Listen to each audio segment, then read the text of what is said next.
जय जय श्री राधे राधे।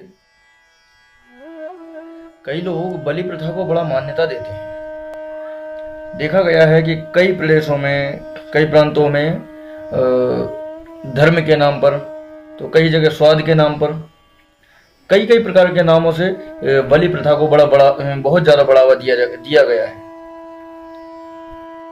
तो कहने का भाव यहाँ यह है कि वेदों की भाषा जो है, लोग कहते हैं वेदों में लिखा बलि दो, लेकिन वेदों की भाषा इतनी कठिन है कि तभी तो वेद व्यास जी ने श्रीमद् भागवत महापुराण की रचना की, क्योंकि वेदों की भाषा कठिन, हर कोई पढ़ता नहीं है, और जो पढ़ लेता है उसके भाव को नहीं समझ पाता, उसके गहराई, उसके रहस्य को नहीं समझ पाता है और अनर्गल कार्य कर देता है।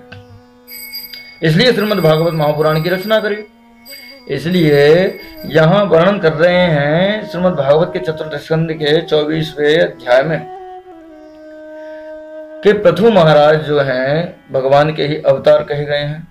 तो पृथु महाराज के पुत्र विजिताश्व, विजिताश्व के पुत्र हविर्धान, हविर्धान के पुत्र हुए प्राचीन बरही। तो प्राचीन बरही इतने कर्मकांडी थे, इतने बड़े योगाभ्यास में कुशल थे ये, कि इन्होंने प्रजापति का तक पद प्राप्त किया, और इन्होंने एक स्थान के बाद दूसरे स्थान में लगातार इतने यज्ञ किए कि सारी भूमि पूर्व की ओर अग्रभाग होकर के फैलाए हुए कुशों से पट गई। इतने यज्ञ कर डाले इन्होंने, और इसी से वैसे इनका नाम तो था, भागवत में आया बरही सद, लेकिन यज्ञ अत्यधिक करने के कारण इनका नाम पड़ गया प्राचीन बरही।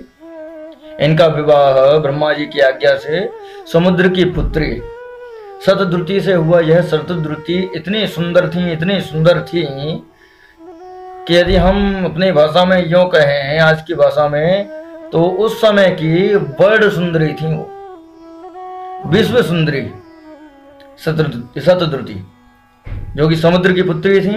प्राचीन बरही के साथ इनका विवाह हुआ, और इन्हीं के 10 पुत्र हुए जो प्रचेता कहलाए।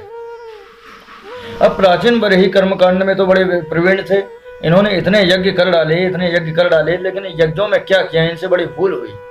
धर्मात्मा तो थे, इन्हें ज्ञात था अच्छा बुरा का, लेकिन ये नहीं समझ पाए कि वेदों की भाषा को, और न इनको किसी ने समझाया। और इन्होंने क्या किया कि यज्ञ में पशु बलि के नाम पर इतने पशुओं की बलि चढ़ा दी कि उनके यज्ञ मंडप में नारद जी का आगमन हुआ, क्योंकि धर्मात्मा तो थे ही। तब नारद जी का आगमन हुआ तो नारद जी ने समझाया, उपदेश किया, तो बोले महाराज तुम इतने यज्ञ तो कर रहे हो, आपको सब सुख भोग प्राप्त है, लेकिन किस लिए आप ये यज्ञ कर रहे हैं? कल्याण चाहने के लिए। लेकिन कर्मकांड से तो कल्याण नहीं होने वाला। कर्मकांड से अपने सुख सुविधाएं, अपने भोग को उत्पन्न कर सकते हैं, आप प्राप्त कर सकते हैं, लेकिन कल्याण चाहने वालों के लिए कर्मकांड उचित नहीं। भगवत प्राप्ति के लिए तो आप जो यज्ञ कर रहे हैं इनमें बड़ी भूल भी कर रहे हैं। क्या भूल कर रहे हैं कि निर्दयता पूर्वक जिन हजारों पशुओं की आप बलि दे रहे हैं, जरा आकाश में नजर डाल करके देखिए। श्लोक बड़ा सुंदर आया, कहते हैं कि एते त्वं संप्रतीक्षन्ते सुमरन्तो वैशसं तव। कहते हैं ये सब तुम्हारे द्वारा प्राप्त हुई पीड़ा को याद करते हुए बदला लेने के लिए तुम्हारी बाट निहार रहे हैं। जितने पशुओं की तुमने बलि चढ़ाई है, वे अपने मुंह खोले हुए आकाश मंडल में तुम्हारी बाट निहार रहे हैं कि तुम कब पृथ्वी लोक को छोड़कर परलोक को जाओ, और तुम्हें वो भयंकर क्रोध के मारे अपने लोहे के सींगों से तुम्हें छेदेंगे। तुमने जिस प्रकार से उन पशुओं की बलि चढ़ाई है, जिस प्रकार से पशुओं को मारा है, उसी प्रकार से वही पशु क्रोध के मारे तिलमिला रहे हैं और तुम्हारा इंतजार कर रहे हैं कि कब तुम आओ और तुम्हें छेदें, तुम्हें मारे। यहां देखिए, भगवान कोई भी कार्य करते हैं समाज को उपदेश करने के लिए ही कोई कार्य करते हैं। भगवान ने शायद नारद जी को भी इसीलिए भेजा प्राचीन बरही के पास कि प्राचीन बरही को उपदेश करने के बहाने पूरे समाज के लिए उपदेश करें। नारद जी ने पुरंजना उपाख्यान कहकर के बड़ा सुंदर उपदेश किया है। यह संदेश दिया है कि किसी भी तरह से हिंसा निषिद्ध है, चाहे भगवान के नाम पे हो, चाहे किसी के धर्म के नाम पर हो, हिंसा तो निषिद्ध ही है। किसी प्रकार से हिंसा नहीं होनी चाहिए, क्योंकि यहाँ हम अपने खुशी के लिए, अपनी प्रसन्नता के लिए, यदि अपने किसी काम बन जाए, मान लीजिए हम कई जगह अपनी जो मन की भावना है कि वचन दे करके आते हैं भगवान को, मनोकामना मांग करके आते हैं कि हमारा ये कार्य हो जाए, फलाना कार्य हो जाए तो हम वहाँ बलि चढ़ाएंगे इत्यादि कार्य।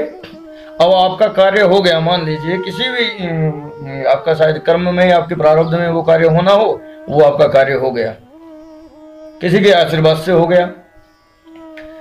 अब आपका काम होने के बाद आपने जाकर के वहां जो बलि चढ़ाने का कार्य किया, आपने उस पशु को जो मारने का कार्य किया, तो उस पशु के हृदय में जो भावना है, जिस प्रकार से हमारी आत्मा है, हमारा जीव, हमारा आत्मा है, हमारे शरीर को कष्ट होता है, उसी प्रकार से उस पशु को भी कष्ट होता है। उस एक प्रकार से आप ये समझ लें कि यदि हमारे शरीर में थोड़ा सा भी यदि कोई कट लग जाए, हमारे शरीर में थोड़ी सी चोट लग जाए, कितना अत्यधिक कष्ट होता है। थोड़ा सा यदि हम किसी अग्नि से जल जाएं तो कितना कष्ट होता है। ये थोड़ा सा यदि हमारी उंगली में चोट लग जाए, कट जाए, तो कितना कष्ट होता है। हम डॉक्टर के पास जाएंगे, इलाज करवाएंगे, हम अपने दर्द को शांत करने की दवा लेंगे, और मान लीजिए किसी के द्वारा यदि कष्ट मिला हो आपको, तो उसको कितनी बद्दुआ देंगे आप, कितनी बुरा भला आप अपने मन में विचारेंगे कि उसके वजह से हमारा इतना कष्ट हुआ। अब सोचिए, विचारिए, आप अपनी प्रसन्नता के लिए उस पशु को मार रहे हैं, तो उस पशु का कितना हृदय विदीर्ण होता होगा कि बताइए। मुझे अपने जीवन से मुझे भी प्यार है, हर जीव को अपने से प्यार होता है। जैसे एक माँ अपने बच्चे से अत्यधिक प्रेम करती है, यदि उन माँ और बच्चे को यदि कोई अलग कर दे और दोनों को मार दे अपने स्वार्थ के लिए, तो क्या बीतेगी आपके ऊपर। उसी प्रकार उन पशुओं का भी एक जीवन है, उनका एक अधिकार है, क्योंकि आपको यदि किसी की रक्षा नहीं कर सकते तो आपको मारने का भी अधिकार नहीं है। आप ईश्वर नहीं है, हम ईश्वर के अधीन हैं, हम प्रकृति के अधीन हैं, लेकिन प्रकृति परमात्मा के अधीन है। हम प्रकृति के साथ खिलवाड़ करने का कार्य ना करें। आज जो हम स्थिति पैदा हुआ देख रहे हैं संसार में, कि जिस प्रकार से महामारी या विशाल भूकंप का उपद्रव, या फिर कहीं कहीं बाढ़ का उपद्रव हम देख रहे हैं, या भगवान की एक प्रकार यही मान लें कि भगवान हमें दर्शन नहीं दे रहे हैं, क्या कारण है? क्योंकि हमने किसी की व्यथा को नहीं समझा, हमने दूसरे जीव के कष्ट को महसूस ही नहीं किया। बहुत कम प्रदेश हैं जहां पर बलि ना दी जाती हो, या बलि के नाम पर, या फिर ये मान लें कि अपने स्वाद के नाम पर। ज्यादातर तो स्वाद के नाम पर होता है। जहां कहां कितनी कितनी जगह मैंने सुनने में आया है कि बलि के टाइम पर तो बड़ी लड़ाई हो जाती है। कई कई जगह तो ब्राह्मण भी, कई जगह मैंने कितने प्रदेशों में जानने को मिला है कि ब्राह्मण लड़ रहे हैं साहब।